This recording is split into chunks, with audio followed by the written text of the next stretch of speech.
dəyişənləri keçirəm. Dəyişənlər başqa bir cür adla desək, variable'lar. Ümumiyyətlə JavaScript-də 3 cür variable var, 3 cür dəyişən var. Let, const və var.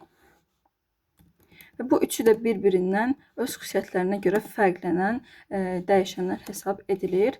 Hal-hazırda letdən və constdan daha çox istifadə edilir. Vardan isə demək olar ki, heç istifadə edilmir o qədər çox. Səbəbi isə onun artıq köhnəlmiş bir dəyişən hesab edilməsidir. Belə ki, gəlin bu anlayışlardan, dəyişənlərdən istifadə edək. Birinci letdən başlayaq. Yazaq let name. Name ingilis dilində ad deməkdir. Bunu yəqin ki, çoxumuz bilirik. Let name bərabərdir. Yazıram Jasmin. Yəni deyirəm ki, bir ad var və bu ad Yasmindir. Jasmindir.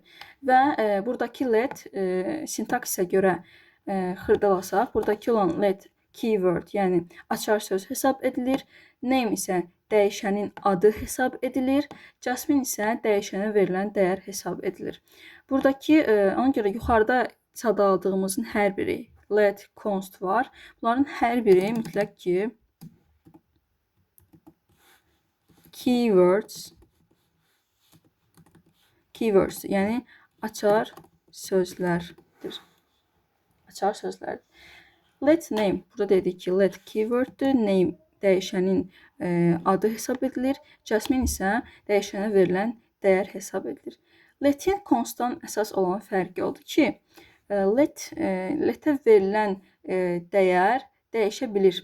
Lakin constda verilən dəyər dəyişə bilmir. Bu necə olur? Yəni, gəlin yazaq. Let name. Mən deyirəm ki, ad var. Ad Yasmindir. Mən sonra deyirəm ki, bu ad dəyişib olur çiçək.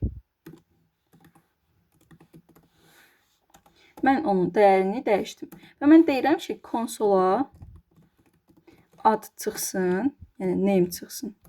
Biz indi görək hansı çıxacaq? Çiçək çıxacaq, yoxsa Jasmin çıxacaq? Gəlirik deməli ekranda, Visual Studio Code aşağıda Go Live hissəsi var. Bu Go Live-a tıklayırıq. Ekranımız, ağ ekranımız açılır və mouse'umuzun, yəni siçanımızın sağ düyməsi ilə klikləyirik boş ekrana və burada aşağıda inspect sözü var. Ona tıklayırıq. Gəlir burada konsol ortaya çıxır. Görürük ki, ekrana yazıldı çiçək. Baxın, Yasmin yazılmadı, çiçək çıxdı. Yəni biz letin dəyişəninə verilən dəyəri dəyişə bilirik. Yəni Jasmini çiçək eləyə bilirik və bu zaman konsola dəyişdiyimiz ad çıxacaq ekrana, konsolda ekrana.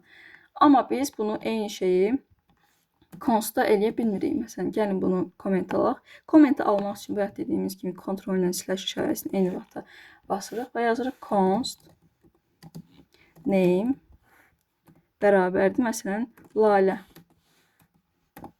Mən sonra name bərabərdir Jasmin. Jasmin yazmayaq, yaxşı. Erdem. Türkiyə yazaq. Erdem yaza bilmirəm. Yaza bilirəm, amma bunu konsola verəndə belə kod olaraq yaza bilirsən, amma konsola verəndə gəlin görək nə çıxır.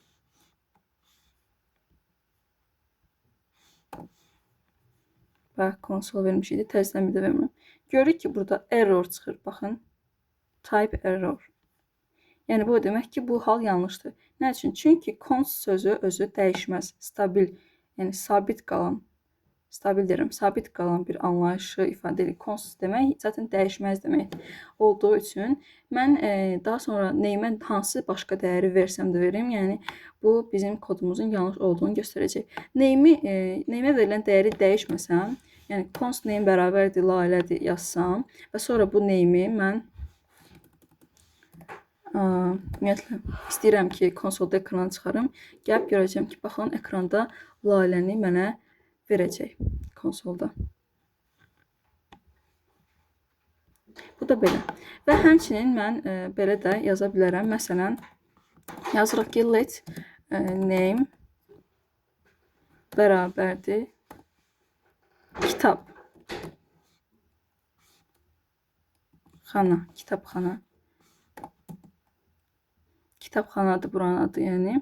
Və mən bu let old kitabxananın neçə yaşı olduğunu yazmaq istəyirəm. Yazıram 20.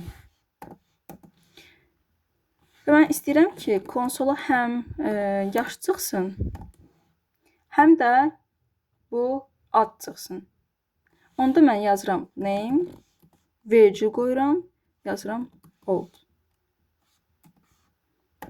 Sonda da nöqtəli vergüldən istifadə edirəm. Gəlin konsola baxaq.